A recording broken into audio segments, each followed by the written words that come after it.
Hello, I'm Dr. Dieli Pichardo Johansson, retired physician, life coach, and author, and welcome to another delivery of Romance Reflections.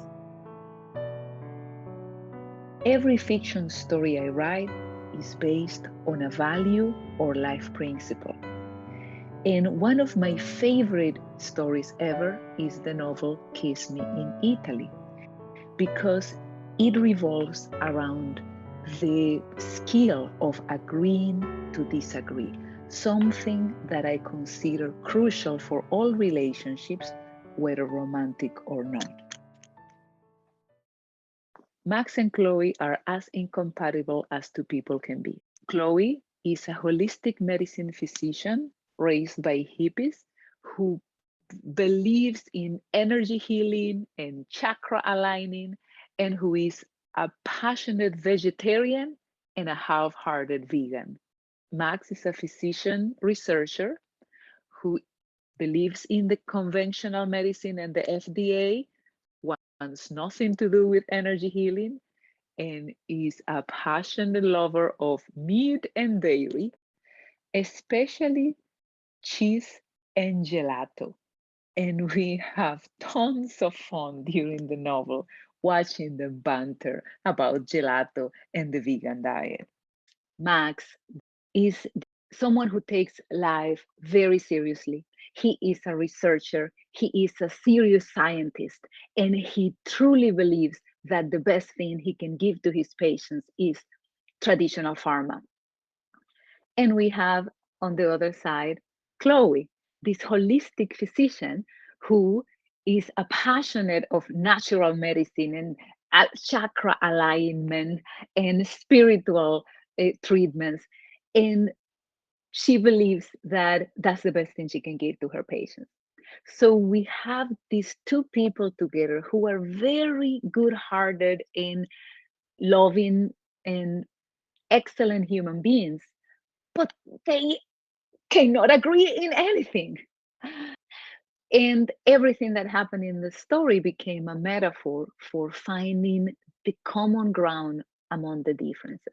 So today I'm going to share with you the 3 points that I consider the most important in order to learn to agree to disagree in our relationships.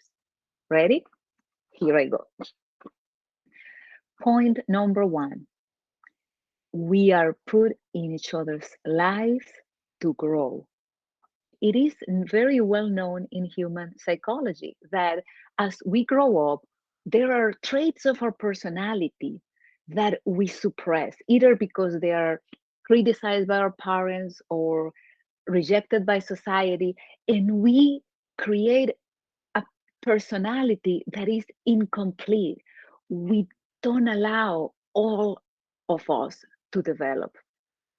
And then we find someone else who did a great job developing, perhaps overdeveloping those parts of the personality we didn't expand.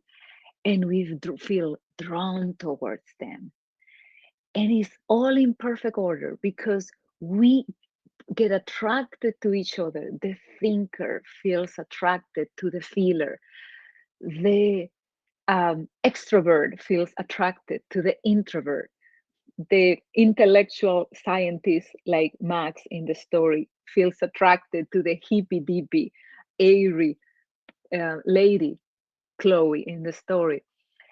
And it's when we get put together, we rub each other in the wrong way, but it's an opportunity for us to expand, grow beyond what we used to be. And by stretching ourselves out of our comfort zones, we become more than we used to be. That's the thought number one. By meeting people who are different from us, we are inspired to grow and expand. Point number two is look deeper, deeper into our core values. This story was a typical example of two people who, on the surface, were completely different, but deep inside shared the same values. Max and Chloe both loved their patients, and they had the value of honesty and integrity at work. They just had different, and on the surface level, they had different definitions of what was the best way to take care of their patients. They both had that old-fashioned, don't like technology thing going on, which was stood for a value of preferring a life that is simpler, a love for nature, love for history. They shared so much. If you went deeper, that that becomes the anchor that we can use to connect to people. I am not telling you here ever to try to befriend or fall in love with someone who doesn't share your values. I am saying that if you open your eyes and you go deeper and you take the time to get to know someone, you might be surprised at how much more in common you have than you thought. So that is the concept number 2. If you look deep inside, you will find the similarities. Go deeper from the appearance into the core values. And the concept number 3, I believe that the number 1 value in the world should be love. Maybe it's different for you and you have a different core value that you honor the most. But if we all put love first in every one of our interactions, the world will be a very different place. And putting love above any other value you have will always serve the best the relationship.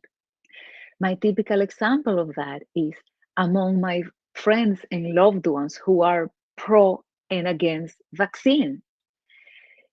When I disagree with one of them, my initial tendency would be to try to lecture them or nag them to convince them to believe in whatever I believe.